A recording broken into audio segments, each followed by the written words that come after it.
Jóvenes, buenos días. ¿Cómo están? Disculpen la demora, pero hemos tenido, yo un problema de conectarme porque ayer, como está la toma en matemáticas, me cambiaron de la contraseña y todo eso y accedí de otra computadora que está en la central y parece que no le he cerrado bien allá y no puedo acceder desde mi equipo que acá de la casa, ¿no? Bueno, pero ya, por fin, buscando varios medios hemos ingresado ya. Ya. Bien, chicos, de frente a las clases, vamos a compartir pantalla, voy a verlos en el chat. Eh,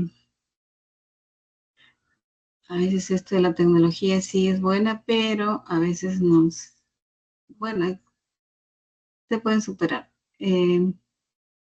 Compartir pantalla, a ver, chicos. Toda la pantalla, ya está.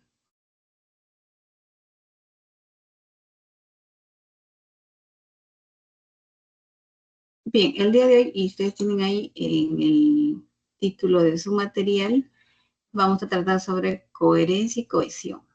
Todo texto, para que pueda ser comprendido, todo texto y discurso, incluso verbal, ¿no? Tiene que guardar coherencia, porque si no tuviese coherencia, no nos comprenderían. Si nosotros queremos hacernos entender algo, tratamos sobre algo, hablamos sobre un tema, ese tema nos sirve como la columna vertebral sobre el cual se despliega todas las demás palabras que vamos a vertir, ¿no? Sea verbal o escrito. Entonces, hay un tema que encadena toda las oraciones que hacemos, incluso luego se van concatenando en párrafos, ¿verdad? Pero todos guardan coherencia. Nuestras palabras están interrelacionadas y eso nos permite, pues, comprender. Y de eso se trata en el texto el día de hoy. Entonces decimos que coherencia, me asusté, hice algo y dije ya salí de nuevo. Entonces la coherencia constituye características esenciales que no solo permiten conformar un texto, sino que influyen directamente en su comprensión. Así es, ¿verdad? No podría comprenderse un texto que no guarde coherencia. Y cuando hablamos, si hablamos cosas incoherentes, ¿no? Palabras incoherentes que no guardan relación una palabra con otra, pues, ¿qué mensaje podríamos estar haciendo llegar? Ninguno, ¿verdad? Entonces, hay tres aspectos interrelacionados que nos permiten comprender la coherencia. Primero, está la temática o el tema central o el tópico, ¿no? De un texto. Y esta se enfatiza, se menciona, ¿no? Reiteradamente, y eso se llama iteración. Es más, cuando nosotros vemos en un texto que hay un par de palabras, un poco más, o una sola que se anda repitiendo, nos da la idea de que sobre eso estamos hablando. Identificamos rápidamente el tema central por la iteración de la misma, ¿no? Iteración quiere decir repetición. Repetir, ¿no? Iterar es repetir. Encontramos en un párrafo que están hablando de lo mismo. En el siguiente mencionan también sobre ese mismo tema y ya dicen otra información, pero sobre ese tema, ¿no? Digamos, el cerebro como tema central. En el otro párrafo nos dicen cuáles son sus funciones o cómo es su composición o, ¿no? Que otros, cómo están organizadas las neuronas, qué sé yo, pero todo acerca del mismo tema que sería el cerebro, ¿no? Bien, entonces hay iteración de la temática.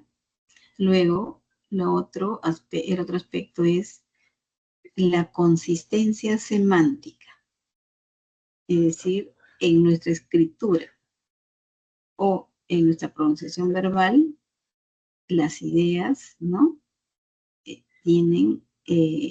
Guardan consistencia, ¿no? Es decir, no hay contradicción.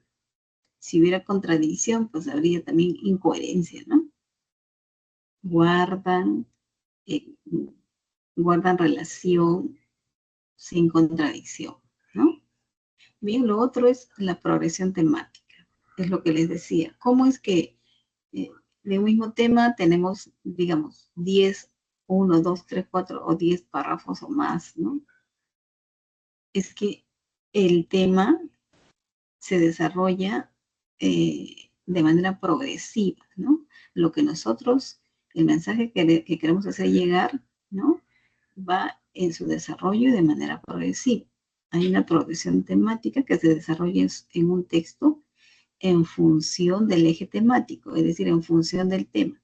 Como les decía, si nuestro tema es el cerebro, sobre eso vamos hablando, información acerca de, y eso va unido, ¿no? Va concatenado en oraciones seguidas, en párrafos seguidos, y cada párrafo da una información diferente acerca del tema, ¿no? Y es un desarrollo así. Entonces, podríamos repetir nuevamente estos aspectos. El eje temático es el tema central, sobre el cual gira todo el texto. El eje temático, que es el tema central, es el que le da unicidad al texto. ¿Por qué decimos esto? Porque el texto trata sobre algo, que es algo central, ¿no? Es el tema, pues un eje temático, y sobre eso se desarrolla todo el texto. ¿Bien? Y nos aseguramos que hablamos sobre eso porque lo repetimos constantemente en el texto, ¿no? Todo está relacionado respecto a eso. Bien, luego hay la consistencia semántica, habíamos dicho, estamos repitiendo, estamos volviendo a retroalimentar lo que habíamos dicho, el otro aspecto de la coherencia. Todo texto debe tener una consistencia semántica. Entonces, las ideas expresadas en el texto se encuentran supeditadas a una serie de lineamientos que buscan transmitir conocimientos, información, ¿no? Y que si no siguiésemos esos lineamientos, ¿no? Que guarden unas ideas en relación con otras que ya se vertió, que ya se dijo, que ya se sostuvo, si no guardan relación, pues también nos llevarían a falta de entendimiento.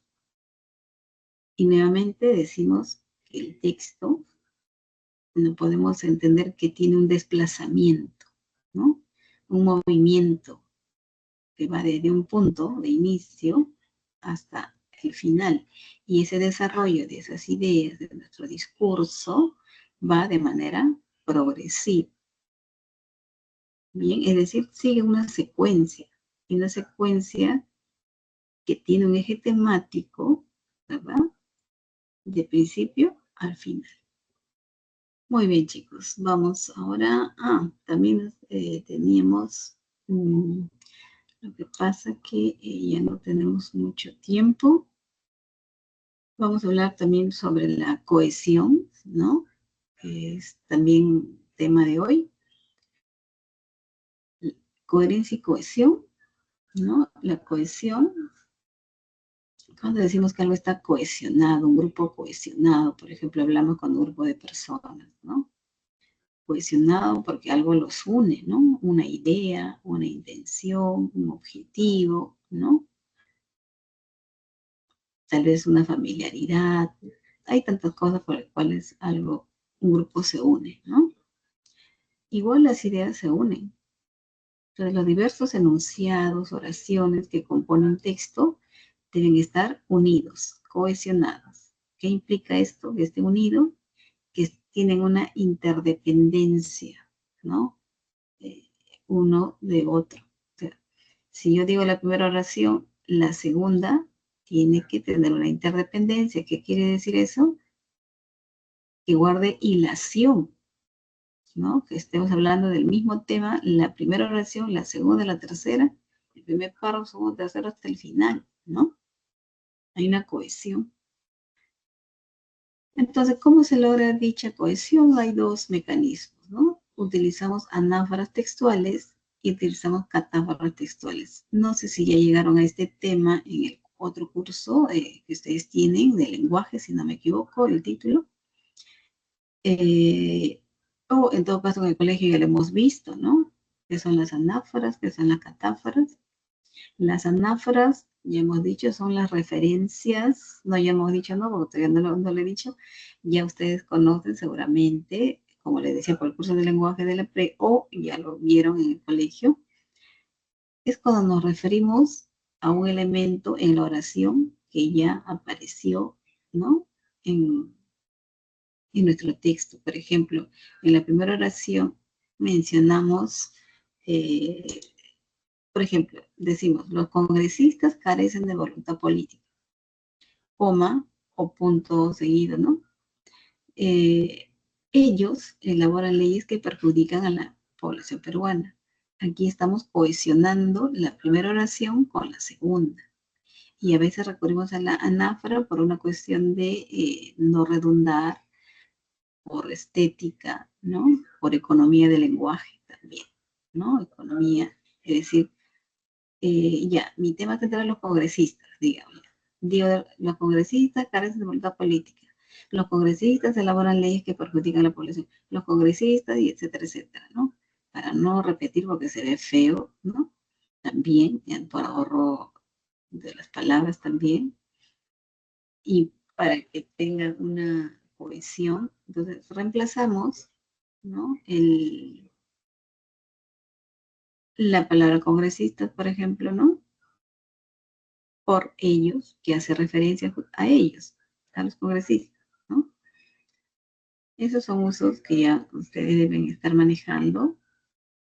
Y si no lo están haciendo, pues repasen, porque eso también es parte, ¿no? Del examen de admisión. Bien. Igual, como les decía, empleamos catáforas que son referencias a un elemento que recién vamos a mencionar, como por ejemplo, yo digo, me voy al mercado a comprar frutas, ya, primera oración, pero no sé, no les estoy informando qué frutas voy a comprar.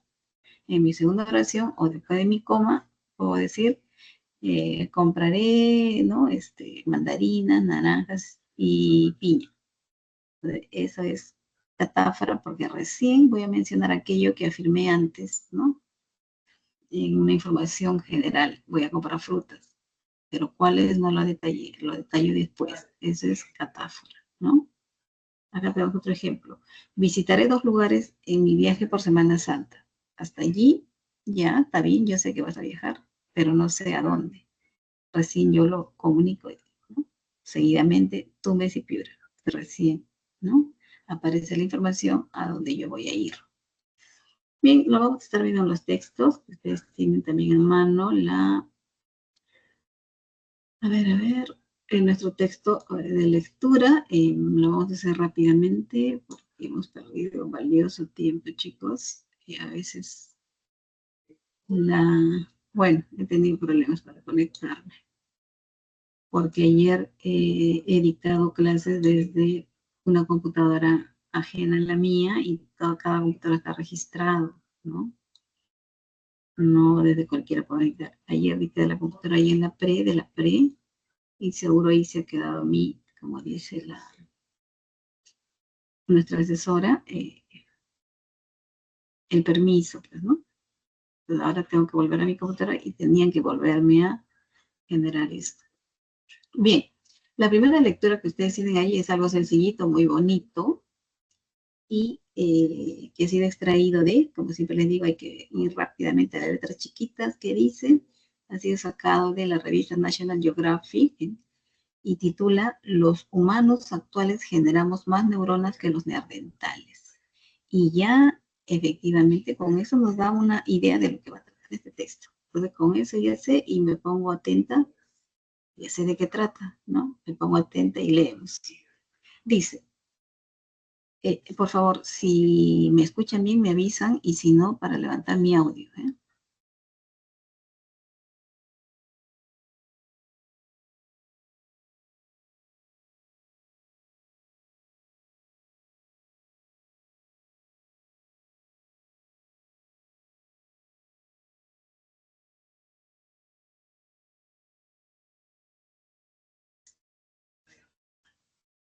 En el cerebro. 100.000 millones de neuronas en el cerebro. Esta cifra marca una distancia cognitiva e intelectual con otras especies de homínidos, y lo ha hecho así por milenios. Desde que nos diferenciamos de los neandertales, la proliferación de células cerebrales nos ha permitido una adaptación exitosa al entorno. Parece ser, de acuerdo con un equipo de investigadores del Instituto Max Planck de Biología Molecular, Celular y Genética, que este cambio se dio gracias a un único aminoácido, la proteína TKTL1. Representó una ventaja decisiva con respecto a otros homínidos, explica su estudio. Esta molécula nos permitió generar muchas más neuronas de las que tenían los neandertales. Los investigadores se muestran convencidos de que el cerebro humano actual no dista mucho de cómo se veía el de los neandertales en el pasado. El tamaño, detallan para Science, es otra revista, es prácticamente el mismo. La diferencia real radica en la cantidad de neuronas que cada especie pudo desarrollar. Miren lo que vamos a subrayar con las posibles preguntas, ¿no? ¿Qué nos han dicho? Que a diferencia de los primates, los humanos tenemos 100.000 millones de neuronas en el cerebro. Aquí ya nos están afirmando que hay una gran diferencia, ¿no?, entre la cantidad de neuronas de los otros primates. Nosotros también somos primates. Los otros seguramente tienen otra cantidad o tenían otra cantidad, y nosotros, los humanos modernos, tenemos un promedio, porque es un promedio, no es una cifra exacta, un promedio de 100.000 millones de neuronas en el cerebro. ¿Ya? Entonces, aquí ya nos dijeron que a diferencia de, es decir, nosotros inferimos, los demás tenían otra cifra. Muy bien. Esta cifra, y miren a esta cifra, o sea, debido a esta cantidad, esta cifra, ¿quién es? Y miren, aquí estamos utilizando ya anáfora, ¿verdad? Lo voy a marcar aquí, lo voy a subrayar, y lo marco con rojo. Esta, ¿a qué se refiere? Bueno, ya lo subrayé la cifra también, pero bueno, esta está refiriéndose a 100.000 millones, ¿no? 100.000 millones, ¿verdad? De neuronas. ¿Ves? Ahí identificamos ya una anáfora. Esta cifra marca una, y como ustedes ven ahí, cuando nosotros redactamos o hablamos, utilizamos anáforas y catáforas. Esta cifra marca una distancia cognitiva e intelectual. Entonces, la cantidad de neuronas diferencia porque influye en lo intelectual, en lo cognitivo, ¿no? Muy bien. Vamos a responder rápidamente a las preguntas. Pero ¿qué ha hecho que nosotros hayamos desarrollado más neuronas? Hicieron acá que este cambio se dio gracias a un único aminoácido. ¿Cuál es? La proteína TK1, y representó una ventaja decisiva con respecto a los otros homínidos. Entonces yo digo que entonces puedo suponer que los otros no han tenido más neuronas porque no tenían esta TKTL1. Es una diferencia válida, ¿no? Puedo suponer, ¿verdad, chicos? Entonces, si hemos desarrollado más, es gracias a esta proteína. Y si los otros no desarrollaron, los neandertales, por ejemplo, no desarrollaron, es porque seguramente no tendrían, ¿no? Esto dice acá, gracias a esto. Y esto ha representado una ventaja decisiva con respecto a otros homínidos. Si no, no tendríamos diferencia. Más o menos lo que nos están diciendo. Vamos a las preguntas y regresamos si es necesario. a los textos. El autor del texto A afirma principalmente que, por acá ya Ariana me dijo que la C, que en términos cognitivos, si vamos a estar hablando de asunto del cerebro y el conocimiento que puede ayudarnos a desarrollar, dice, el número de neuronas importa más que el tamaño del cerebro. A ver. Esto sería lo que principalmente le interesa que entendamos a nuestro autor o al texto.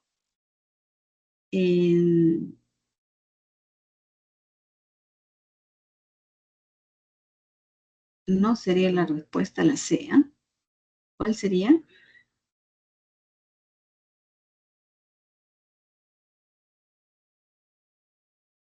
La E dice Fátima.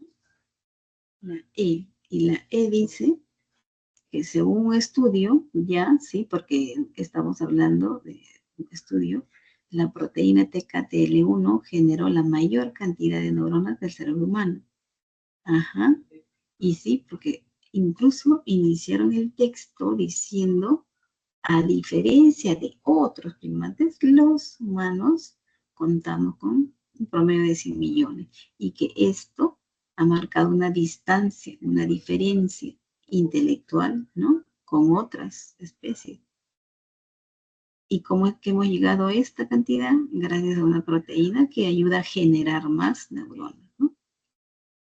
Me decía Brisa, ¿y la D? ¿Qué pasa con la D? ¿Por qué no la D? Dice, la proteína TKTL1 representó una ventaja decisiva en la evolución del cerebro del ser humano.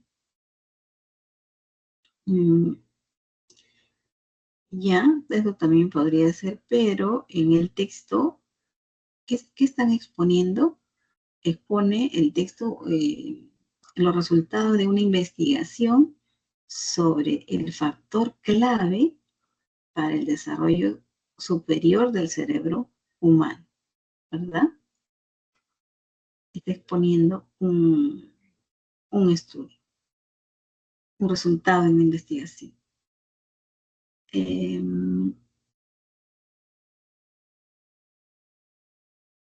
Dice acá, de acuerdo a un equipo de investigadores del instituto, ¿no? Entonces, por eso es que lo estamos también, entonces, no está en el aire, no es una hipótesis, esto, mejor dicho, algo que se le ocurra al texto, al autor del texto, sino que se está apoyando en el resultado de una investigación, ¿ya? Incluso también mencionan algo de Science, otra investigación, bueno, otra publicación de otra investigación. Bien. ¿Sí? ¿Están de acuerdo? Sería la E por eso. Según el estudio, ¿ya? Muy bien. Muy bien, sí, pregunten siempre, hay que saber por qué no, por qué sí, por qué descartamos otras, ¿sí? Porque aquí estamos aprendiendo, ¿no? Todos aprendemos, incluso yo. Ya, pregunta 2. La B, me dice Fátima en la 2. En el texto de la palabra exitosa, ¿qué connota la B? Dice Ariana. Eficacia, ¿no? ¿Y qué nos han pedido? ¿Qué connota? Y acá en el texto nos decía que la proliferación de células, es decir, gracias a la cantidad, el aumento de células cerebrales, nos ha permitido adaptarnos exitosamente al entorno, ¿no? Y entonces, aquí no puede ser notoriedad, productividad, es eficacia, ¿no? Ha hecho que seamos más eficaces para resolver los problemas que vemos en nuestro entorno, pues, ¿no? Que siempre, todos los días, todo es cambiante, el medio ambiente es cambiante, no, y además, imagínense, desde el primer momento que apareció el hombre en la Tierra, nosotros, si ustedes ven, a los animales tienen formas de protegerse, ¿no? Algunos tienen piel gruesa para protegerse del frío, con garras, ¿no? Filudas para defenderse también, ¿no? Qué sé yo. Los hombres hemos venido desnudos, vulnerables. Nuestra piel, una pequeña cosita y ¡pum! Empieza a brotar sangre, ¿no? O sea, ni siquiera es gruesa, algo que nos proteja, ¿no? Pero, ¿qué cosa es lo que hemos desarrollado? Pues la inteligencia.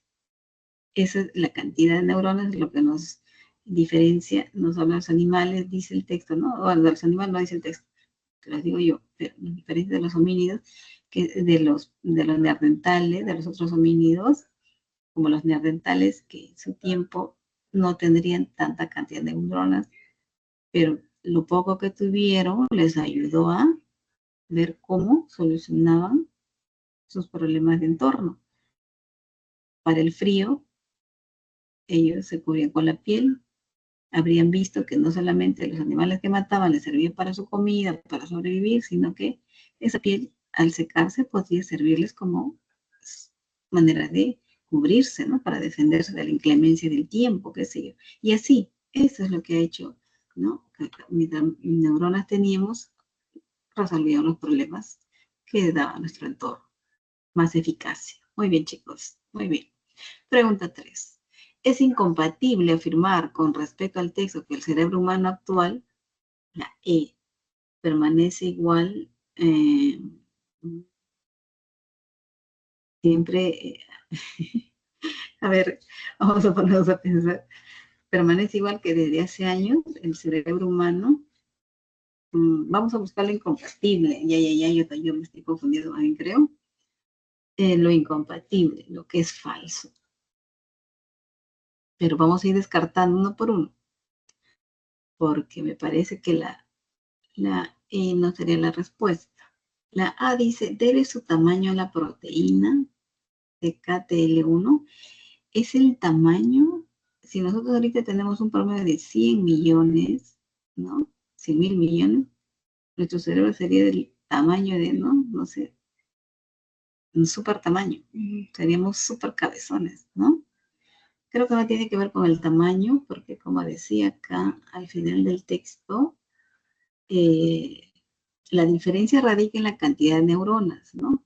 Y más arriba decía que los investigadores se muestran convencidos de que el cerebro humano actual no dista mucho de cómo se veían los neandertales en el pasado.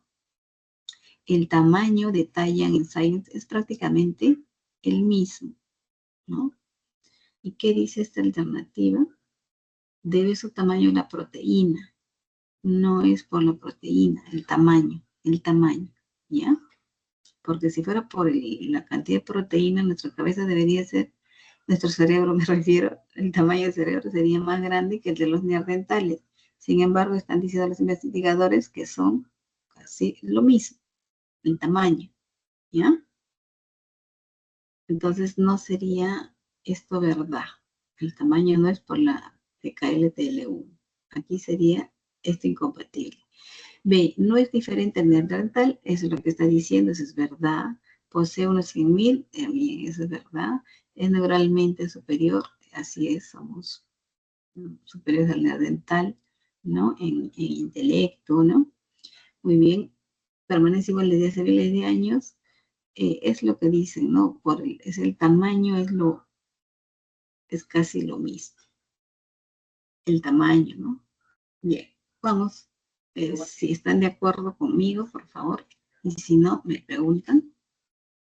Ya, yo les decía que es la A porque el texto lo que está es haciendo afirmar que la proteína TKTL1 pues, es la que ha influido en la proliferación de neuronas, no en el tamaño del cerebro.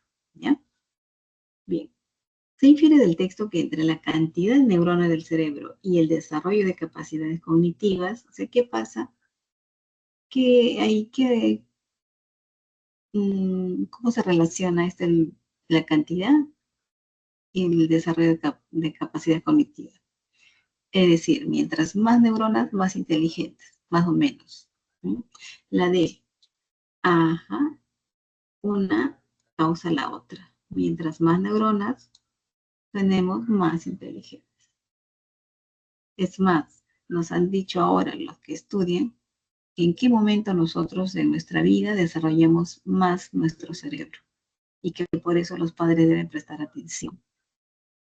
Hasta los 5 años de edad se forma nuestro cerebrito y por eso hay que ayudar no solamente con la alimentación, porque es básica la alimentación, sino con que les des ejercicios, ¿no? Cerebrales para que, ¿no? El niño se forme, asegures su buena formación, ¿no? Bien, sí, es causal directa. Más neuronas, entonces vamos a tener más capacidades cognitivas, más inteligentes, digamos, ¿no? ¿Están de acuerdo? ¿Sí? El hombre moderno tiene capacidades cognitivas, pues, más y más desarrolladas, ¿no? Que los neandertales, ¿no? Por la cantidad de neuronas. Por eso nos han dicho que a diferencia de los otros eh, primates, los hombres modernos tienen un promedio de 100.000 millones, ¿no? Muy bien. 5. ¿Y qué pasaría si el hombre de neandertal hubiera tenido un promedio de 100.000 millones de neuronas en el cerebro? Ya. A ver, lo recíproco. ¿Por qué no recíproco? Muy bien, muy buena pregunta, Abrisa, gracias. Y sí, por eso es bueno, sí. Por eso me gusta revisar alternativa por alternativa, pero ahorita como hemos empezado un poquito tarde, estoy tratando de correr, pero sí, pregúntenme chicos, nos detenemos. ¿Qué es algo recíproco? Por ejemplo, le digo a Brisa, nuestro cariño es recíproco, Brisa. ¿Qué quiere decir? Que yo te quiero a ti y tú también me quieres a mí, ¿no? Entonces, como, digamos, como una retroalimentación. Tú me das, yo te doy, algo así, ¿ya? No algo así, así es lo recíproco. En este caso, las neuronas lo que hacen es generar mayor capacidad cognitiva, ¿verdad? Eso es por un lado, va de A a B, ¿no? Para que sea recíproco la interacción aquí, tendría que ser que las capacidades no cognitivas eh, tengan que influir luego en que se generen, no sé, más neuronas o algo así, lo cual no es, ¿no? Lo que sabemos es que mientras más neuronas tengamos, más inteligentes somos, ¿sí? Por eso es, ahí no hay una interacción recíproca, ¿ya? Muy bien, chicos. ¿Alguna otra pregunta? No se puede terminar un vínculo claro, dice la C, sí lo podemos distinguir, ¿no? Mientras más neuronas, somos más inteligentes, es lo que dice, ¿no? Más capacidades cognitivas, ¿no? Más aptos para resolver nuestros problemas. Hay una relación inversamente proporcional, tampoco se da el caso, ¿no? Así como están planteando como que eh, las capacidades cognitivas causarían la cantidad de neuronas del cerebro. No, no se da. Y no es determinada por los genes, no tiene nada que ver. Es por la proteína que tenemos, la TK-TL1. Muy bien. 5. ¿Y qué pasaría qué hubiera pasado si los neandertales hubieran tenido ese promedio de 100.000 millones de neuronas en el cerebro? A ver, ¿cuál es la respuesta, chicos? Esa respuesta está bonita, ¿eh? Esa pregunta.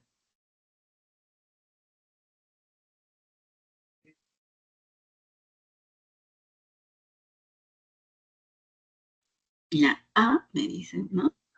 Mm, habría presentado la proteína TKR. Ajá, algo por ahí, ¿verdad? ¿Qué dicen los demás? ¿Qué es lo que ha hecho que tengamos más neuronas que los neandertales? La TK-TL1 es la que ha generado, la que genera la cantidad de producción, ¿no? De neuronas. Entonces, si los neandertales hubieran tenido también esa cantidad, hubiera sido porque habrían tenido en su organismo, ¿no? La TK-TL1, ¿verdad? Es lo más lógico. Y esta respuesta es lo más lógica porque nosotros no nos estamos separando del tema central. Nunca se separa del tema central, de la manito. El momento que se están decidiendo otra alternativa, piénselo y digan, no, a ver, ¿sigue el tema central? Ya. Porque si no sigue, por ejemplo, dice, ocuparía un hábitat mucho más amplio que en la actualidad. Bueno, esto no tiene mucho más sentido porque ¿qué están insinuando? Luego, ¿tendría un desarrollo evolutivo superior al de los otros homínidos? No nos han dicho a cuál, pero por ejemplo, uno de ellos somos nosotros. Si tenemos la misma cantidad, estaríamos en el mismo rango de inteligencia, ¿no? No habría diferencia. Entonces tampoco podría ser esto. ¿habría desplazado al Homo sapiens sapiens del mundo? O sea, nosotros tampoco, porque estaríamos en el mismo nivel de inteligencia, ¿no? ¿El tamaño y estructura de su cerebro habría sido mucho mayor? No, porque el TK-TL1, o sea, si hubiera tenido 100.000 millones de neuronas, igual nosotros lo tenemos, y el tamaño del cerebro es casi lo mismo del neandertal. No habría tenido más tamaño, ¿no? Entonces, no hay sentido. Es la A, chicos, ¿ya? Porque la proteína TKTL1, pues, vuelvo a repetir, lo afirmamos, bueno, fue un factor, ¿no? Para que el cerebro humano actual, del hombre moderno, pues, presentar esa cantidad de neuronas, ¿no? Y es lógico suponer que si el neandertal, ¿no? Hubiera tenido un cerebro similar, ¿no? Porque igual un promedio de 100.000, ¿no? Sería por la presencia de la misma proteína, que habría ayudado que también se generara esa cantidad de neuronas en ellos, ¿no? Muy bien, está bonito Gracias por tu participación. Vamos a la siguiente lectura. Nosotros tenemos clases. Por favor, ustedes tienen receso. ¿Quieren que les dejen el receso, chicos? ¿O seguimos? Mm, A ver, dice que el receso es, no sé por qué yo no, mm, yo siempre me olvido qué hora es el receso. Ya. Ah,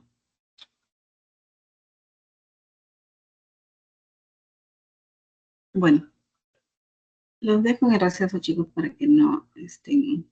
Regresamos a 11:40. ¿Bien?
Oh, ya. Ahora sí, ya. Si no me dices, Fátima, por eso les preguntaba si todo estaba bien. Parecía que el micrófono estaba encendido, pero bueno, ya me imaginaba. Vamos a leer de nuevo el texto, chicos. Ya, juntos. Decía, el tren bioceánico es un megaproyecto de trenes de carga impulsado desde el 2014, el cual busca unir el Pacífico peruano con Bolivia y Brasil. Tendrá una extensión total de 3.755 kilómetros y trasladaría 10 millones de toneladas de mercancías al año. Por aquí ya nos están dando el tema, chicos. ¿Ah? Además, yo les estaba diciendo que siempre primero hay que ir a las letras chiquititas, ¿no? A la referencia de donde se ha extraído. Dice el ABC del tren bioceánico que unirá Perú, Bolivia y Brasil. Si te dicen el ABC, ¿qué quiere decir? Que en esta está la información de todo lo que quieras saber sobre este tren bioceánico. ¿Cuál es el tema central aquí? Más o menos ya nos están hablando, van a tratar del tren bioceánico, que va a unir 3 países, Perú, Bolivia y Brasil, ¿no? Entonces, de eso, si ustedes van al texto, más de verdad, ¿no?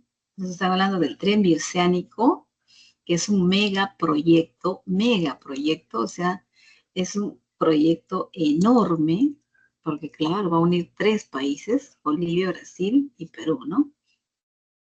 Pero también se trata de trenes de carga, ¿no? Vamos, yo voy a ir ya marcando, chicos, porque hay que correr un poquito. Y dice que es impulsado desde el 2014, el cual busca unir el Pacífico peruano con Bolivia y Brasil. Tendrá una extensión, bueno, ya hemos visto eso. Dice, además, el tren bioceánico favorecerá también a Paraguay y Uruguay que están interesados, entre comillas digo, porque voy a intuir que de repente pueden colaborar, ¿no? En la construcción con dinero, que están interesados en este proyecto de integración. Claro, yo intuyo, si es que ellos colaboran, contribuyen económicamente a la construcción, pueden verse favorecidos, pueden usar este, esta ruta, ¿no? Para también ellos sacar sus productos, ¿no? Muy bien, ya, esto es un gran dato. También Paraguay y Uruguay están interesados, muy bien. Los voy marcando con colores porque estoy previniendo las preguntas. 2. El Ministerio de Transportes y Comunicaciones realizó un estudio de preinversión en el cual evaluó 3 alternativas para determinar el punto de entrada y salida del tren bioceánico en el Perú, que conectará los puertos de Santos en Brasil e Hilo en Perú a través de Bolivia. Entonces aquí me están diciendo que un punto de entrada sería en Brasil, en Santos, y terminaría en Hilo, en Perú. Hilo está en Moquegua, ¿no? Y esto a través de Bolivia, es decir, va a atravesar Bolivia, ¿no? El sector determinó que el recorrido, el sector se refiere al Ministerio de Comunicaciones, y esta es una anáfora, ¿verdad?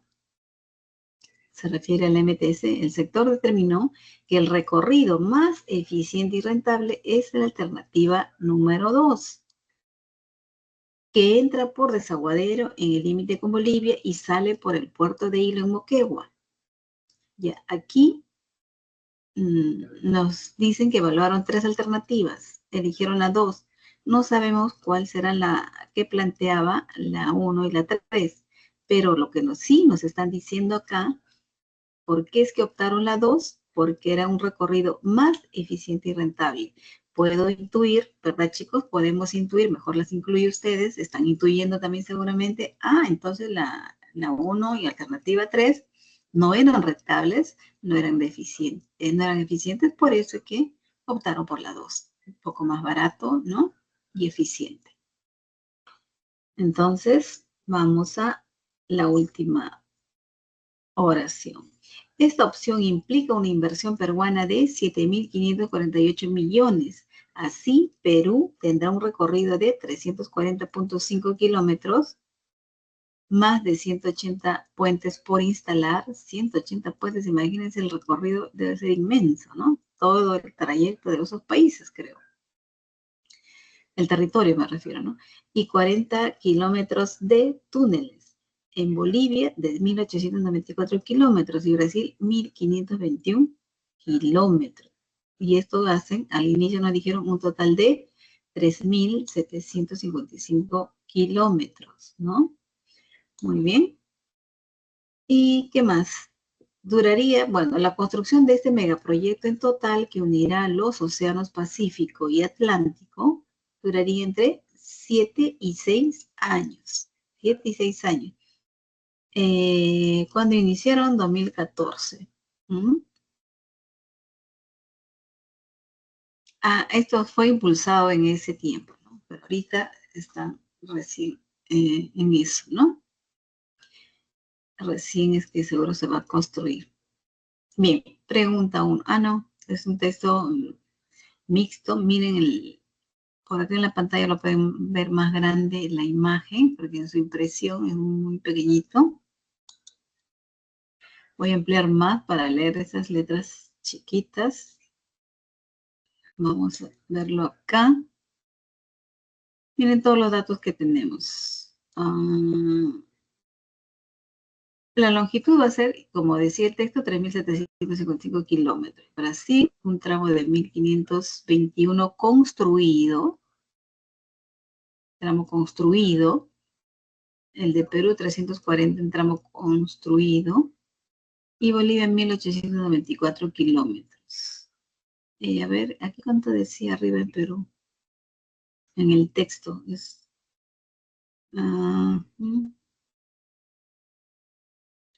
Ya. Pero, entonces, ¿qué falta? Bolivia.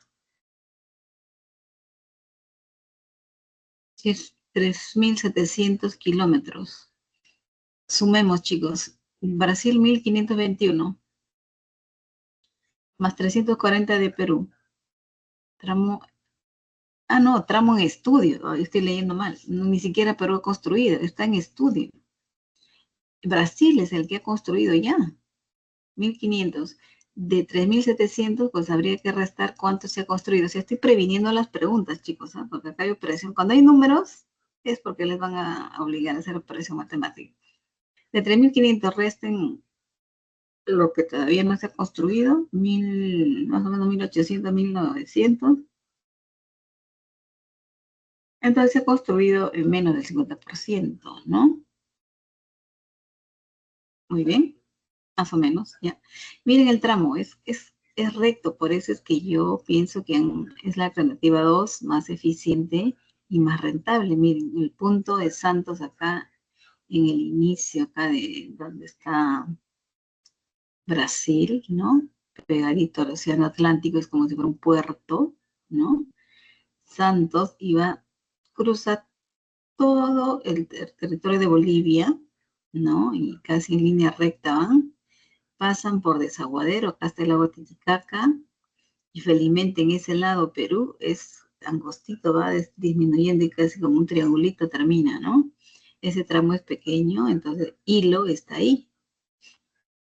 El tramo no es mucho, ¿no? 340, por eso que a Perú le toca construir menos cantidad de tramo, ¿no? Bolivia es el que tiene que construir más porque es todo su país el que atraviesa. Y Brasil, bueno, también casi otro tanto, casi igual que Bolivia. Perú es casi ¿cuánto? La cuarta parte menos, la quinta de ellos, ¿no? Así que no gastaremos tanto dinero como ellos, sí. Y si ustedes ven, Paraguay y Argentina están acá cerca, sobre todo Paraguay, y dice que Paraguay están interesados, ¿no? Paraguay, ¿quién más dice que estaba interesado? Paraguay y Uruguay está abajo, más abajo de Argentina, ¿no? No aparece acá en la imagen, pero está más abajo de Argentina. Entonces, hasta posiblemente Argentina se puede interesar en usar esta ruta, ¿no? Bien, ¿qué más tenemos acá? Creo que nada más. Vamos, chicos, a las preguntas rápidamente. Voy a tener que reducir nuevamente o lo amplié para ver la imagen. Porque la computadora me juega una mala pasada. Ya. Pregunta 1. El resumen del texto. Elijamos el mejor. Ya saben que tiene que haber el tema central, la idea principal. Tiene que hablar del megaproyecto de trenes. Tiene que hablar de en qué consiste ese proyecto. Bien. Si lo tienen ahí, por favor, en todo caso ya les voy diciendo que es la alternativa. Muy bien, Fátima, efectivamente es la C. Es un megaproyecto ferroviario. ¿Qué quiere decir eso? De trenes, ¿no? En otras palabras, trenes que va a unir el Pacífico, muy bien, está muy preciso, el Pacífico con el Atlántico. Y ustedes han visto en la imagen, mírenme, donde inicia el Pacífico en Brasil y donde inicia el punto con el Pacífico en Perú. Muy bien, está preciso. ¿Qué más dice? Se está gestando, así es, porque dice el texto, se está gestando, se está impulsando entre Bolivia, Brasil y Perú, efectivamente, así lo dice el texto y la imagen también, el cual conectará los puertos son puertos, yo imagino que son puertos porque inician a la orilla del mar del Atlántico y termina a la orilla del mar del Pacífico en Perú. Y siempre en las orillas son puertos, ¿no? Bien, Brasil e hilo en Perú a través de Bolivia, es verdad, a través porque lo cruza, ¿no? Lo cruza todo el territorio de Bolivia en esa ruta en línea recta, casi, ¿no? Y es verdad, ese es el mejor resumen. ¿Por qué no la A? Dice, los megaproyectos de trenes en América del Sur representan una importante inversión porque no está precisa. Habla más sobre la inversión económica, pero no menciona qué países, ¿no? Muy bien. En la B lo descartamos porque dice el proyecto de tren bioceánico. Es megaproyecto, no es un proyecto. El proyecto un poco más chiquito, el megaproyecto es un proyecto inmenso, ¿no? Bien, por ahí descartado. 3 países sudamericanos se benefician con la ejecución de un importante proyecto, dice la D, con el fin de transportar carga y pasajeros. Ah, pasajeros, falso, descarga. Así que por eso descartado. ¿Verdad, chicos? Les digo rapidito, ¿por qué no? El Ministerio de Transportes y Comunicaciones realizó un estudio de preinversión en el que evaluó 3 alternativas para evaluar el punto de entrada y salida del tren bioceánico. Eso es verdad, pero ese es el mejor resumen, ¿de eso se trata? No solamente es que evaluó 3 alternativas del ministerio, se trata en realidad de la construcción, desde el impulso del megaproyecto ferroviario, ¿no? Muy bien, chicos, la C. Vamos rapidito. En la palabra rentable, ¿qué connota? ¿Por qué dice que esa ruta 2 es más eficiente y rentable? O sea, la ruta, digo yo, la alternativa, ¿no? La alternativa de construcción en esa ruta, ¿no? A ver qué más rentable, qué significaría rentable aquí, porque es productivo, que connota aquí. Rentable está aludiendo a la característica del proyecto de ser productivo, ¿sí, chicos? ¿Por qué? Porque se está refiriendo pues a producir gran dinero a partir de la gran inversión realizada. Y también diría yo, es una, aparte de lo que va a generar, porque vamos a invertir, sí, y vamos a generar dinero porque vamos a utilizar esa ruta para transportar nuestras cargas, ¿no? Que tiene que ver con el movimiento económico de los países, pero también una ruta que tal vez les ahorre en construcción, ¿no? Porque yo veo que es una ruta un poco más casi en línea recta, ¿no? Que también sería rentable por eso. De repente en las otras alternativas puede ser que tendrían que construir, no sé, pues un tramo más largos, ¿no? Irse por otras rutas que les van a obligar a hacer, no sé si más túnel o tener más dificultades, qué sé yo, menos eficiente también. Muy bien. 3. Se infiere que de la infografía que el megaproyecto del tren bioceánico, a ver, inferencia, que no está en el texto o en la imagen, pasa por las urbes bolivianas de La Paz y Oruro. Falso, sí pasa, y está el tren ahí en la imagen, dice acá, Oruro ¿Y qué más dijeron? La Paz, ¿no? Sí, La Paz, y acá está La Paz, obviamente, tiene que pasar por ahí porque va a entrar por Desaguadero. Ahí es el límite con Perú, ¿no? Falso.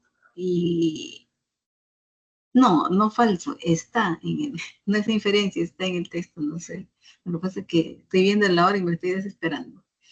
B, atraviesa gran cantidad de túneles en los Andes. Esa es una inferencia. De hecho, vamos a hacer bastantes túneles, ¿no? Porque en el texto, ¿cuánto nos han dicho? Acá lo tengan el impreso yo. Donde decía 40 túneles, ¿no? Es una gran cantidad, pero en los Andes es algo específico, pero podríamos pensar, ¿será todo en los Andes? Ahí no sabemos los climas de, bueno, Bolivia sí son Andes, ¿no? Pero aquí lo que dice que en Perú, bueno, todo el tramo, pero eso no lo podemos deducir de allí. Además está expreso, los 40, ¿no? El número está expreso, está expreso. Luego dice, ¿será el más moderno realizado en Latinoamérica? Esa es una inferencia. Eso no lo podemos deducir de esto. Quién sabe si de repente hay otros tramos de otros países de Latinoamérica, y Latinoamérica es grande, ¿no? Y Latinoamérica implica incluso México, o Latinoamérica es donde hablamos español, ¿no? Bueno, ¿permitirá Paraguay acceder directo al Pacífico? Esto, está, por eso que están interesados, está ahí. A ver, entonces, lleva construido menos, y ya, esto, porque esto está en la información, y de acuerdo a la información yo puedo sumar, restar, y sí, pues, como ustedes han visto en el cuadrito, la información, a ver si nos obliga a hacer operación. Hay un tramo construido de una cantidad de kilómetros de Brasil. O sea, Brasil ya lo tiene construido. Bolivia todavía, y nosotros tampoco, a pesar de que es la quinta parte de lo que ellos van a construir, ¿no? Entonces, es más o menos un 50%, menos del 50%. Si ustedes sacan las cifras, esto sí debe ser menos, ¿no? Debe ser menos, porque si ustedes suman 1.700 con 300, ya son casi 2.000, que no está construido. Se necesita construir 3.700, entonces menos del 50% se ha construido. Muy bien. 4. Es consistente con la información del texto afirmar que la construcción del tren bioceánico, a ver, busquemos lo compatible, duraría 7 años, 7 y 6 años, esto es compatible, ¿no? Eso lo dice ahí al terminar nomás el texto, como ustedes ven, creo que lo marqué. Dice, duraría entre 7 y 6 años, ahí está, compatible, está confirmado. Esa debe ser la respuesta. A ver, ¿qué dicen los demás? ¿Exige capitales norteamericanos? Falso, cada país lo va a cubrir. Se incluye 40 kilómetros de puentes colgantes, falso, no son puentes colgantes, son 40, si son 40 son túneles, si son kilómetros son mucho más. Y no de puentes colgantes, ¿no? Aunque lo dijeron por acá que dice de cuántos puentes, 180 puentes por instalar, pero no kilómetros, ¿eh? Ya, ¿qué más? ¿Qué más? ¿Atravesará el territorio de Paraguay? Falso, Paraguay está más abajo. Va a atravesar Brasil, Bolivia y Perú. No, sí está ahí al ladito Paraguay, que justo está viendo con ojos interesados porque podría beneficiarse, entonces tal vez intervengan en la ayuda. Creo que sobre todo deben ayudar a Bolivia, que el tramo es mucho más largo, ¿no? Atravesar el territorio Uruguay, falso. Uruguay, está más abajo de Argentina. Ya. Consistente en la A. 5. Si el Ministerio de Transportes y Comunicaciones descartara la alternativa 2 para el trayecto del tren bioceánico, y acuérdense que estudiaron 3 alternativas, optaron por la 2 porque era más eficiente y rentable, ¿no? Entonces, suponemos que la 1 y la 3 no eran eficientes ni rentables. si nos apegamos, ¿no? A lo que dice, a lo que dice el texto, que es la recomendación que siempre les hago, de la manito, no se suelten de allí. Vamos a ver cuál sería la respuesta. ¿Lo tienen ustedes? En las 5, que no está tan difícil. Yo, a ver, tengo que ver la hora en que termina. Pueden creer que yo de verdad no me grabo el horario, sé que es la hora que ingresamos. Nunca me grabo la hora que termina. La D, dice Camila. Se tendría que optar por otra ruta menos rentable. Así es. Yo también creo que es esto, ¿eh? ¿Por qué? Porque dice la A, ya no se unirían los puertos de Santos, Brasil e Hilo. No es cierto porque ahí dice que sea cualquier otra alternativa, siempre han considerado el de salida y el final, ¿no? Porque aquí en el texto lo dice, yo me acuerdo. Dice acá que el MTC realizó un estudio de preinversión en el que evaluó 3 alternativas para determinar el punto de entrada y salida del tren bioceánico en el Perú, que conectará los puertos de Santo Brasil y Perú a través de Bolivia. O sea, siempre han considerado por dónde parte a dónde termina, es lo que pienso, pero cómo va a ser la ruta, seguramente la 1 y la 3 no eran casi como la 2, que es más rentable, eficiente, dice que se gastaría menos, ¿no? Y luego van a recuperar mucho más, ¿no? Cuando las utilizan, ¿ya? Luego, se necesitaría construir más puentes y túneles andinos, si es que eso no lo podemos saber porque no sabemos qué territorio se atravesaría, ¿no? Pero podemos suponer que sí, porque dicen más rentable la 2, por eso. Tal vez gasten menos, ¿no? Seguramente que en los otros tramos gastarían más, en las otras alternativas, ¿no? Países vecinos como Paraguay y Uruguay participarían.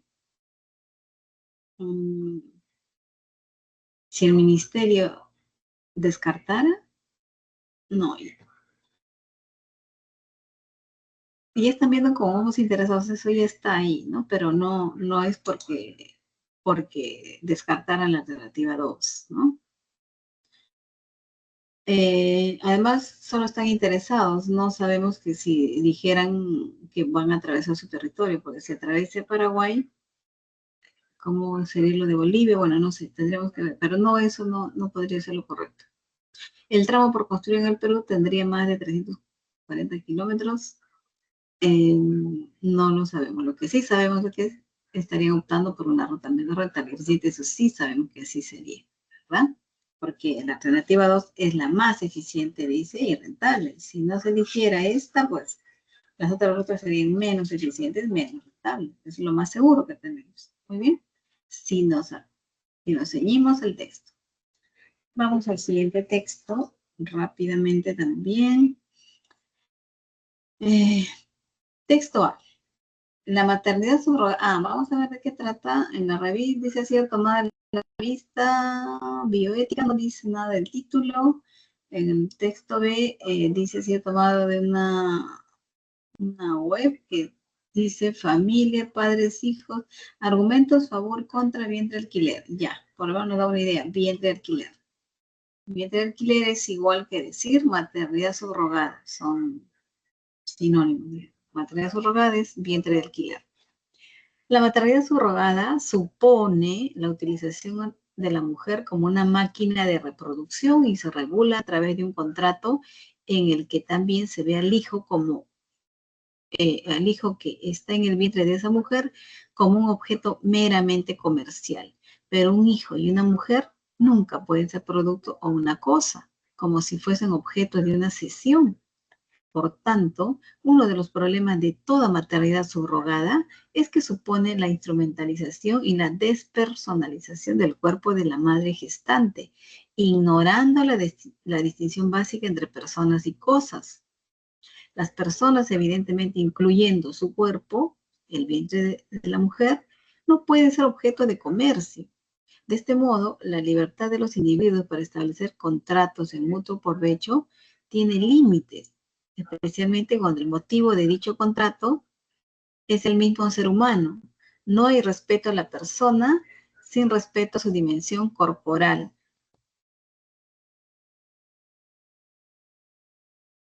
por lo que el acto de vender u ofrecer el cuerpo entraña un grave problema social y humano. La medicina moderna ha proporcionado evidencias que demuestran el impacto determinante del periodo prenatal para el posterior desarrollo del ser humano y los vínculos que se crean entre la madre gestante y el hijo durante el embarazo. Vínculo que lamentablemente queda roto tras el nacimiento del bebé. En resumen, ¿qué nos están diciendo aquí? O sea, una persona no puede ser una cosa que se venda o que sea tomada como mercancía. Solo las que se venden o son mercancías son las cosas. Y entonces, el vientre de alquiler o la materia subrogada estaría tomando a la mujer como una máquina de reproducción, ¿no? De una fábrica de hijos. Entonces sería como una cosa, ¿no? Y no solamente eso, estarían vendiendo también al hijo. O sea, el hijo también sería una mercancía, ¿no? Y eso estarían saltando esa distinción entre personas y cosas. Es decir, hay que poner un límite a esto de los contratos. Los contratos, eso de compra-venta para las cosas. No podría ser en este caso, es lo que nos dice el texto, ¿no? No se podría, porque tiene que ver con el cuerpo humano, así sea el vientre, pero es parte del cuerpo humano. Y entonces, esa es la distinción básica entre las cosas y las personas. Entonces, aquí, si se da este acto de vender o ofrecer, ya pues eso quiere decir que hay un grave problema social humano. ¿Mm? Estaríamos descendiendo a un nivel de cosa. Bien, texto B que dice, David González, presidente de la Asociación de Padres por la Gestación Subrogada, explica que se trata de una técnica de reproducción asistida que se lleva desarrollando en varios países desde más de 30 años. Ajá. Y ustedes ya saben qué son las falacias. ¿Ah? ¿Esta qué falacia es? Cuando se acude a un argumento en referencia, pero se viene haciendo ya bastante tiempo, es un antiquitate, ¿verdad? Ya, entonces es un argumento que no es tan sólido. ¿Por qué? Porque es una falacia. ¿Ah? Podemos destruir este argumento, si quisiéramos, ¿no? Muy bien. Asegura que permite a las parejas que desean tener hijos y que por múltiples razones no pueden hacerlo por sus propios medios, es decir, de modo biológico, al igual que donamos órganos e incluso se donan óvulos, lo cual hoy en día nos parece absolutamente normal, se puede ayudar a otra persona a gestar su hijo con el que la gestante no mantiene vínculo genético alguno. ¿Qué está queriendo decir aquí? Nosotros, si se trata pues de cuestiones de las partes del cuerpo, donamos órganos, no deberíamos donarlo. En algunos casos se venden los órganos, ¿verdad? También se vende. Hay gente que por dinero hasta pierde un riñón, deja que le saquen un riñón, porque a veces tienen mucho apuro económico y entonces así lo resuelven. Con un riñón podemos vivir, tenemos dos, ¿no? Bien, o se donan óvulos también. Hay gente que dona sus óvulos, pues si tú, no sé, le pides un favor a un amigo, qué sé yo, porque tal vez los tuyos no pueden llegar pues a fecundar por alguna deficiencia en nuestro organismo, por alguna razón no puedes tener hijos, entonces recurres a esto, entonces a veces tienes que recibir la donación de los óvulos o los espermatozoides, si es el caso que el problema lo tenga el varón, ¿no? Y así, y esto es normal, dice acá el texto, esto es normal. Entonces, eso más bien lo que puedes hacer ayudar a que otra persona pueda tener un hijo. Además, esa otra persona a la que le alquila el bien de alquiler, como dice acá, no tiene pues un vínculo genético conmigo. O sea, no es mi padre, no es mi hermana, es otra persona totalmente lejana, ¿no? Es lo que está diciendo, no mantiene vínculo genético alguno, ¿ya? ¿Qué más dice? Recuerda que al igual que sucedió con la inseminación artificial y la fecundación in vitro, esta técnica está siendo reconocida cada vez más en países y en nuestro entorno más cercano lleva desarrollándose desde 2004 en Grecia y en Reino Unido sin mayores problemas ni rechazo de la población. Entonces, en esos lugares, esto es Europa, ¿no? Este punto está en España en realidad también y no se está viendo, dice la población no lo rechaza, no lo ve mal. O sea, antes se hacía esto de la inseminación artificial, se hace todavía, ¿no? ¿Qué es la inseminación artificial? Es que fuera del útero, fuera, o sea, aquí ahorita, ¿no? En un tubo de ensayo, se coloca pues el óvulo y se insemina espermatozoides, varios obviamente, y ahí se fertiliza. Se fertiliza, no sé, tienen modos de conservarlo, y recién lo colocan en la persona, ¿no? Que solicita pues tener un hijo, ¿no? Se supone todo eso lo hace a pedido de alguien y se lo inseminan a la persona, porque tal vez esta persona no puede, o sea, por el problema de la mujer o el hombre, esto, ¿no? Y se lo insemina a la persona interesada. Ahí no hay mucho problema, por eso dicen, esto no tiene mucho problema. El problema está cuando se pretende hacer, ¿no? Esto, inseminarlo a otra persona ajena que está vendiendo su vientre, ¿no? En cambio, si yo no puedo y digo, bueno, fuera que me lo, ¿no? Que hagan que se fertilice mis óvulos, qué sé yo, con el espermatozoide y que lo vuelvan a colocar dentro de mí, ya fertilizado, ya, pues, ¿no? Y entonces ya no hay problema seguramente con esto. Es lo que está diciendo el texto. Con esto no hay rechazo de la población y esto se venía practicando, ¿no? Al igual, o sea, al igual que la inseminación, es esto, y ya se viene haciendo, dicen, o sea, esto del alquiler de vientres ya se viene haciendo y es casi tan igual como la inseminación artificial, es lo que nos dicen, ¿no? Según sus datos, las últimas encuestas indican que un 87% de la población española está a favor de la gestación subrogada y esto es otra falacia también porque la mayoría dice, ¿no? ¿Se acuerdan de esa falacia? Cuando recurren a que la mayoría lo dice, ¿no? Ad populum, ¿no? Bueno, en un momento, o sea, no tiene argumentos sólidos esta segunda posición, ¿no? Es discutible, es polémico, podemos decir que pueden tener razón, porque ¿por qué no ayudar a los que no pueden tener, ¿no? Normalmente, y si quieren tener, ¿no? Y seguramente sean hijos queridos. Además van a ser sus propios hijos, porque ¿qué es lo único que están alquilando? Es el vientre. Sacan mi óvulo y el de mi esposo, digamos, lo fertilizan y lo colocan en el vientre de esta mujer. ¿Por qué? Porque tal vez el mío no tiene esa capacidad por alguna razón biológica, algún mal, qué sé yo, algo que esté mal, no llega a sostener y entonces siempre hay pérdida, así como que lo abortas naturalmente y no puedes. Entonces lo alquilas a alguien, pero es mi óvulo y es el espermatozoide de mi pareja, digamos. Sí sería mi hijo, ¿no? Pero bueno, es discutible, pues son cuestiones éticas, ¿no? Entonces dice, en un momento en que las tasas de natalidad están por debajo del índice adecuado, aumentar esta técnica ayuda a aumentar el número de nacimientos. Ah, ya, mire, hasta lo sustentan. En España, por ejemplo, según las estadísticas, hay pocos, según las estadísticas, han descendido los nacimientos, es decir, cada vez más las mujeres o hombres postergan su maternidad o paternidad, ¿no? Antes, pues, a partir de los 15 años ya la gente tenía sus hijos, ¿no? Y no solamente uno, dos, tres, sino seis, de seis para arriba, hasta 15, ¿no? Todos los que pudieran. Y ahora cada vez menos gente tiene los hijos más temprano, ¿no?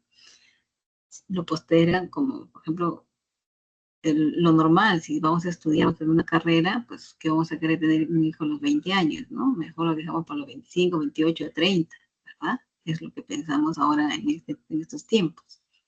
Pregunta 1. En ambos textos se pone en cuestión principalmente, ¿qué es lo que están discutiendo aquí? ¿Qué es lo que se pone en cuestión? Y voy a correr un poquito. La maternidad subrogada. Están viendo si es válido o no. esto de alquilar. ¿Válido? Sí, pues, si es un medio válido, me refiero, ¿no? Si es un medio válido para acceder a la paternidad o no.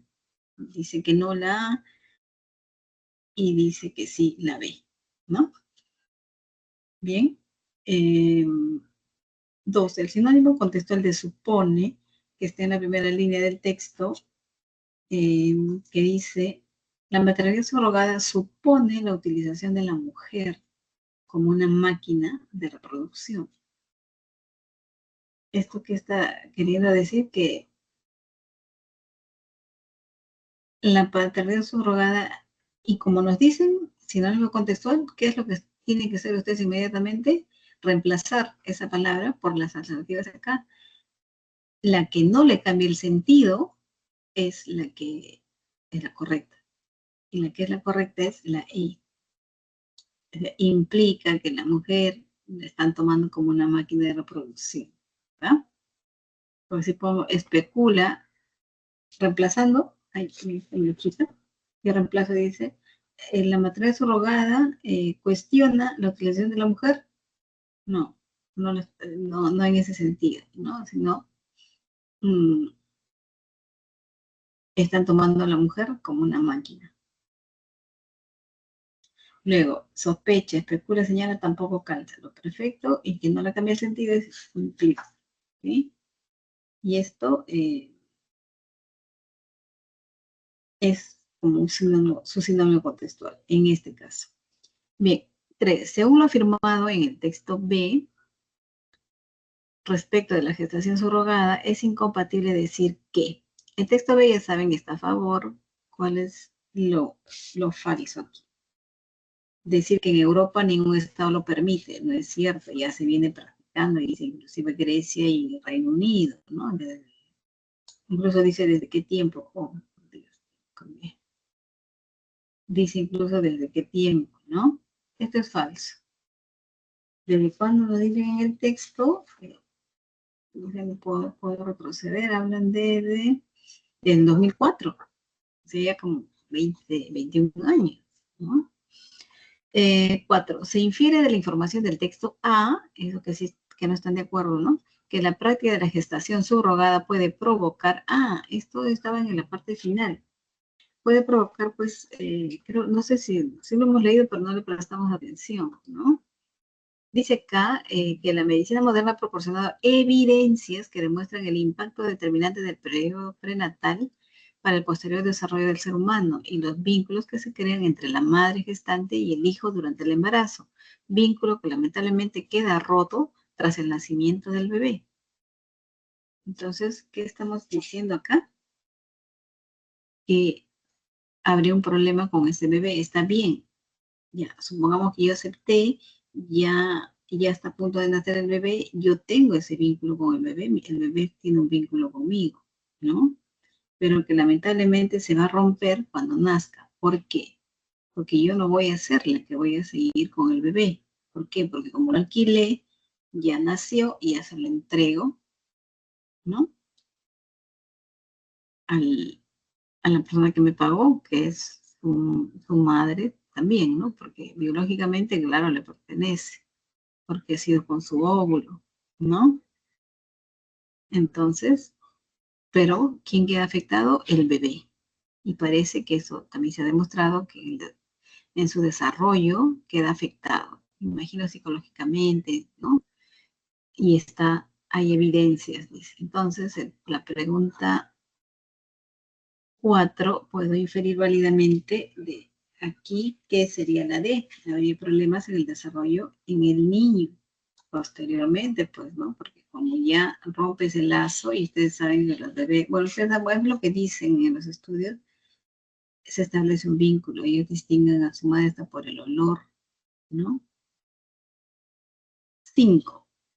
Por eso es el problema ético aquí, esta discusión, es polémico este tema del vientre alquiler, pues, ¿no? Delicado. 5. En los países desarrollados la adopción fuera un proceso, ¿qué pasaría si en los países desarrollados la adopción fuera rápido, fácil? Ya nos habían dicho en el texto, y creo que de verdad esto no lo leímos, ¿no? decían que es un proceso más sencillo que la adopción internacional. Ya, esto del vientre de alquiler es un proceso más sencillo que la adopción internacional, que permite a muchos padres serlo, en lugar de quedar incluido en largas listas de espera de las que nunca saldrán. Sí, cuando una pareja solicita la adopción, es tan largo el trámite y tanto, pasan años, años, ¿eh? No es un mes, no es dos, son años. Y entonces, pero si fuese más rápido el proceso de adopción, ¿qué pasaría? Por lógica, disminuirían los casos de gestación de vientre de alquiler, pues, ¿no? De gestación subrogada. Ya más gente no recurriría a esto de aquí, ¿no? Que también es hasta doloroso, ¿no? Porque claro, la madre que gestó, a pesar que no es su espermatozoides, el esposo de la señora que dio el óvulo, puede ser doloroso porque tú lo has gestado. 9 meses te has encariñado, es tuyo, le has dado vida, digamos, ¿no? Bien, sería la A. Vamos por el texto. Miren, yo voy a ir rapidito, pero por el texto en inglés, ¿ya? Porque me parece que eso deberíamos también de practicar. Y como siempre, saben ustedes, vamos a escucharlo nos estamos saltando un texto en español. Si hay tiempito, vamos a regresar rapidito ahí. Y si no, les daré las alternativas, ¿ya? Pero ahorita, o se los doy, ¿ya? Del texto 3 que vamos a saltarnos es en la pregunta 1, la E, la respuesta correcta. O lo escribo, la 2 también la E, la 3 es la D. A ver, vamos a ver. Pero debo ponerle con número, ¿no? 1 la E, 2 la E, 3 la D de dado, 4 la D de dado también, qué curioso, y 5 la C. ¿Ya? Nos saltamos esa, nos vamos al de inglés. Ya, yo como siempre quería hacerles, vamos a ponerle a escucharlo en inglés para familiarizarnos con las voces originales, pues, de los que hablan, ¿no?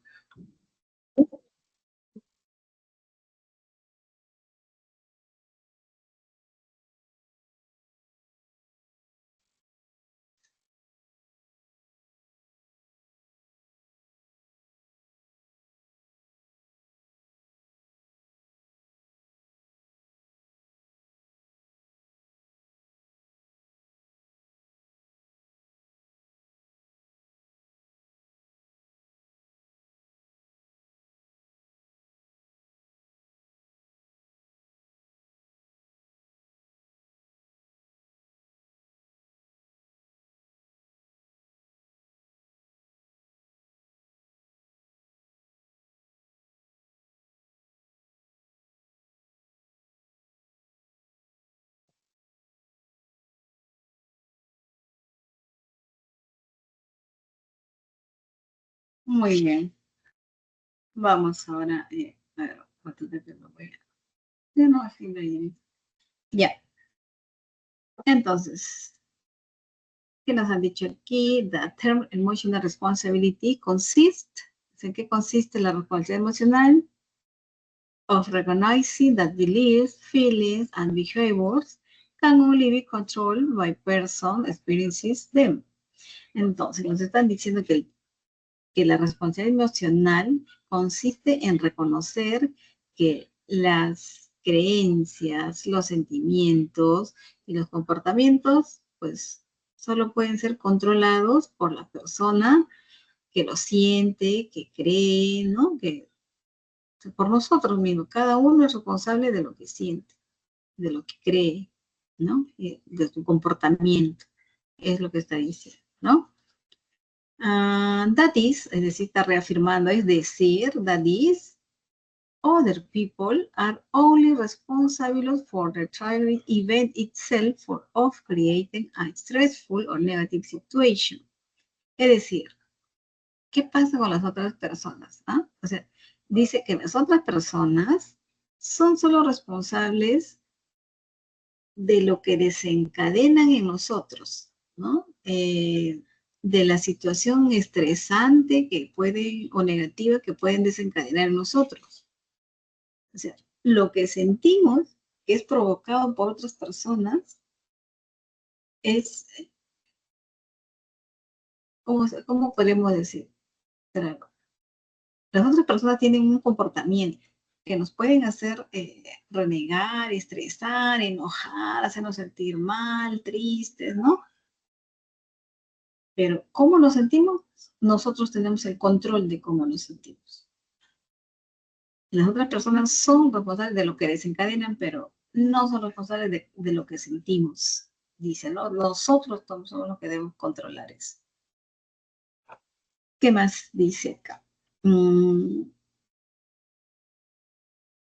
However, each person, es decir, sin embargo, each person is responsible for the level of emotional distress that result from another person's misbehavior. Entonces, sin embargo, cada persona, dice, es responsable del nivel de angustia o estrés, ¿no? Que resulta de la mala conducta de otra persona. Eso es lo que yo les decía hace un rato. Lo que permitimos que nos hagan sentir. No, hay que controlar. Cada persona es responsable de su comportamiento, de cómo se siente, ¿no?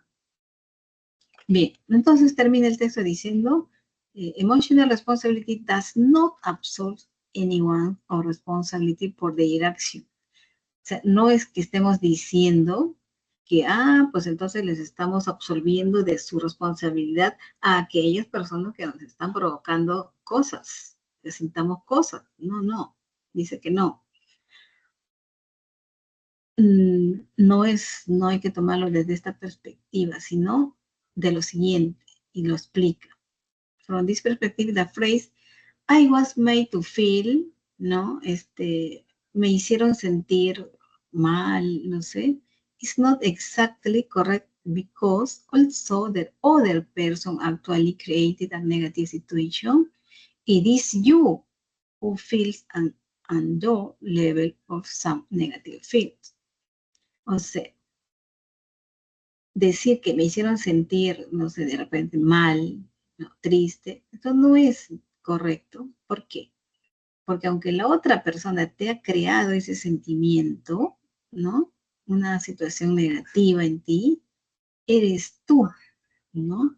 It is you who feels and the level and some negative feel. Eres tú quien siente un nivel excesivo de algún sentimiento negativo. Pues yo les decía, es como que nosotros somos los que estamos permitiendo. Hay que poner un alto a que ese sentimiento, o sea, poner un alto en nosotros a que nos hagan sentir así. No hay que darles ese poder, digamos, ¿no? Por eso dice, en otras palabras, in other words, emotional responsibility is about having the power to control your own thought and emotion. O sea, la responsabilidad emocional se trata de tener el poder, tu control, ¿no? Tratar de tener el poder de controlar tus propios pensamientos y emociones. De eso se trata. Entonces, en otras palabras, nos han dicho qué cosa es la responsabilidad emocional. Having, es decir, tener el control de nuestras propias emociones, ¿no? De nuestros propios pensamientos. De eso se trata. Y no habíamos leído la letra pequeña, ¿no? Ahí está la referencia. Emotional responsibility and dealing in other people. Y vemos que están tratando lo que hemos leído, ¿no? Y pregunta 1. The passage answers the question. ¿A qué pregunta responde este pasaje?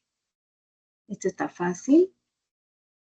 What is emotional responsibility, ¿no? ¿Qué es la responsabilidad emocional? A esto ha respondido, ¿no? El texto. Esta pregunta lo ha respondido, ¿verdad? En todo su desarrollo. The verb control. ¿Qué significa control? ¿Con qué lo podríamos reemplazar, mejor dicho? Un sinónimo acá. Cuando tomamos el control, estamos dominando la situación, ¿no? Podemos sustituirlo válidamente. No es, pues, gobernar, no es restringir, check, controlar, en ese sentido no es el check, inspect o inspeccionar, sino es dominar nuestros sentimientos. Tal vez pretenden hacernos llorar, pues dominar eso, ¿no? Tal vez quieren estresarnos, dominar eso, ponerle un alto dentro de nosotros que no pase, que no genere ese sentimiento. Tú eres responsable de controlar eso. It is possible to infer the person without emotional responsibility. ¿Qué pasaría? O sea, es posible inferir de una persona que no tiene control, que no tiene responsabilidad emocional, o sea, que no puede controlar, ¿no?, sus emociones. ¿Qué podría yo pensar? May have difficulty identifying his or her own emotion. Podría inferir que, pues, podría tener, ¿no? A lo mejor tiene dificultades para identificar sus propias emociones, ¿no? No sé qué ando haciendo yo por acá. Entonces, es la A, ¿ya? Es la 4. If a person says, you are responsible for how I feel, tú eres responsable por cómo yo me siento, si yo dijésemos eso. It is compatible to state that he, she, o sea, si dijéramos, o si una persona dijera, tú eres responsable de cómo yo me siento, es decir, estoy responsabilizando de mi sentimiento a otros, de acuerdo al texto, ¿cómo sería? Y el texto nos ha dicho que nosotros somos los que tenemos que dominar, controlar, tener el poder de controlar las emociones que otros nos puedan generar, ¿no?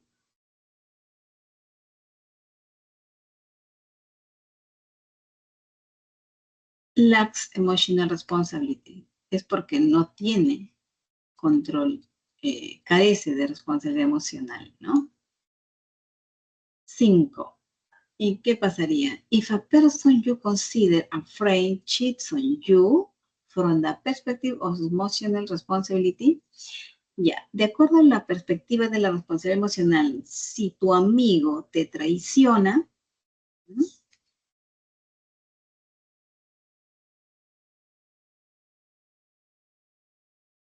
de acuerdo a esto, ¿cómo explicarías? ¿Qué sería ella? Simplemente, la B, ¿no? You must accept, tendríamos que aceptar that he is a liar, que es una mentirosa, and that his action have nothing to do with you. O sea, que es una mentirosa y que sus acciones no tienen nada que ver contigo. Ella es responsable de su comportamiento, de lo que siente, de lo que dice, pero que eso no, de acuerdo, ¿no?, a esta perspectiva de la responsabilidad emocional. Cada uno es responsable de lo que siente, cómo se comporta, de lo que piensa, ¿no? Entonces, si alguien te engaña, por ejemplo, porque dice friend cheat you, si alguien te engaña, te traiciona, qué sé yo, desde la perspectiva de la responsabilidad emocional, pues debes responder por tus acciones, no, tú no respondes por los demás. De eso se trata, chicos. Bien, muchas gracias. Aquí nos quedamos, nos vemos. Ya me salí del tiempo.